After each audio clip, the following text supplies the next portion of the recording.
Hello friends, आमे आज ध्वनि वर्ण और वर्णमाला विषय पढ़ा। ध्वनि होची प्रत्येक जीव प्रत्येक मनीष आमे शोइबा ठारू उठिबा पर्यंत जहाँ भी शुणती ताहा होची ध्वनि।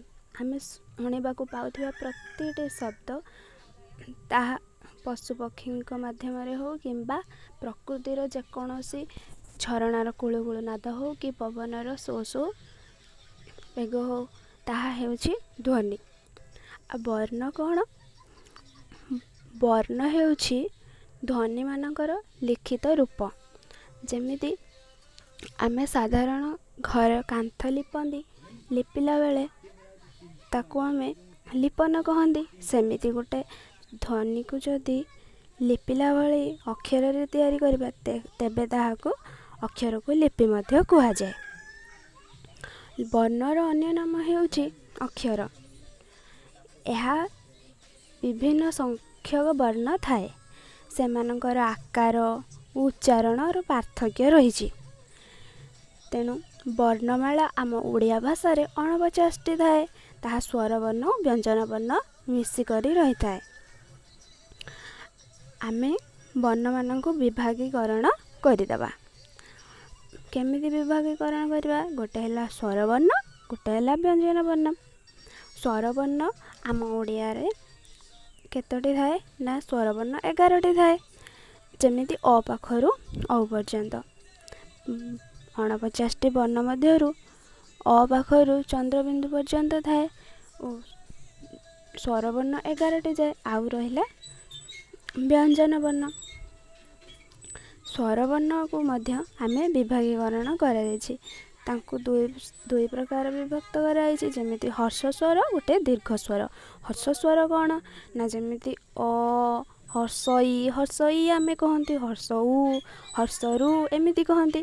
तापरे दीर्घ स्वर कौन? आ दीर्घई दीर्घऊ आ ए ओई उ औ एगुड़िक दीर्घ स्वर कहंती। कारण एगुड़िक आमे स्वर उच्चारण कला बेले बहुत लंबा भाव सुविधा है। हर्ष स्वर अपेक्षा दीर्घ स्वरर उच्चारण अधिक समय निए। सेतिपय एहाकू दीर्घ स्वर कहा जाए।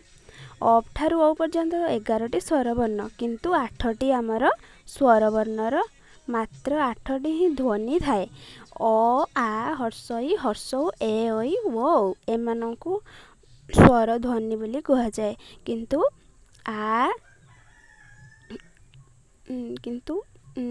दीर्घई दीर्घऊ एगुड़िक हर्ष स्वर रे निया जाए नहीं। उदाहरण आमे जदि अयुक्त ई कहबा तो अई भी कहि परिबा। तो अयुक्त हर्ष कहले मध्य औ कहि परिबा। तेणु एगुड़िक दीर्घ स्वर अधिक समय लगी थाए। तेणु ए दुईटी को संयुक्त स्वर बोली कहा जाए। द्रुत उच्चारण रे अ हर्षई ओई और और परिणत होता है। व्यंजन वर्ण कौन ना? व्यंजन वर्ण आमे क पाखरु चंद्रबिंदु पर्यंत व्यंजन वर्ण कहि परिबा। किंतु एहा 39 टी अटे। व्यंजन वर्ण मानकर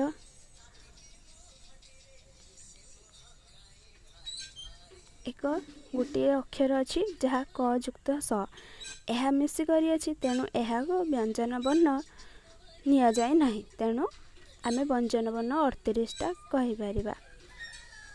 व्यंजन वर्ण को मध्य केतोटी श्रेणी रे विभक्त करा जायछि। ताहा आमे जेमिति आम पाटीर उच्चारण अनुसार ताहाको वर्गीकरण करा जायछि। ताहा 5टी वर्गीकरण करा जायछि। जेमिति कि कचट तप एही 5टी अक्षर को 5टी वर्ण रे बांटी दिया जायछि। जेमिति क रु उ पर्यंत, क पुणी च रु न्य पर्यंत, ट रु ण पर्यंत, त रु दंतेन पर्यंत, प रु म पर्यंत। क रु उ पर्यंत आमे साधारण उच्चारण कला बेले कंठरु आसी थाए। जेमिति क ख ग घ ङ एहा कंठरु आसुथिबारु एहाकू कंठ्य वर्ण कहा जाए। च छ ज छ वर्गे ज छ एहा हमर ऊपर तालरू आसी थाए। जीभ जेतेबेले आम ऊपर ताल को छुई थाए ताहाकू तालव्य वर्ण कहा जाए। ଆଉ ଟ ଠ ଡ ଢ ମୂର୍ଧନ ପର୍ଯ୍ୟନ୍ତ ଆମେ ଆମ ଉପର ଜିଭ ଉପର ମୂର୍ଦ୍ଧାରେ ଲାଗିଥାଏ, ତାହାକୁ ମୂର୍ଦ୍ଧନ୍ୟ ବର୍ଣ୍ଣ କୁହାଯାଏ। ଆଉ ତ ଥ ଦ ଧ ଦନ୍ତେ ନାମ ଜିଭଟି ଦାନ୍ତରେ ଲାଗିଥିବାରୁ ତାହାକୁ ଦନ୍ତ୍ୟ ବର୍ଣ୍ଣ କୁହାଯାଏ। ଆଉ ପ ଫ ବ ଭ ମ ଏହା ଓଠକୁ ଓଠ ଯୋଡ଼ିଥାଏ, ତେଣୁ ଏହାକୁ ଓଷ୍ଠ୍ୟ ବର୍ଣ୍ଣ କୁହାଯାଏ।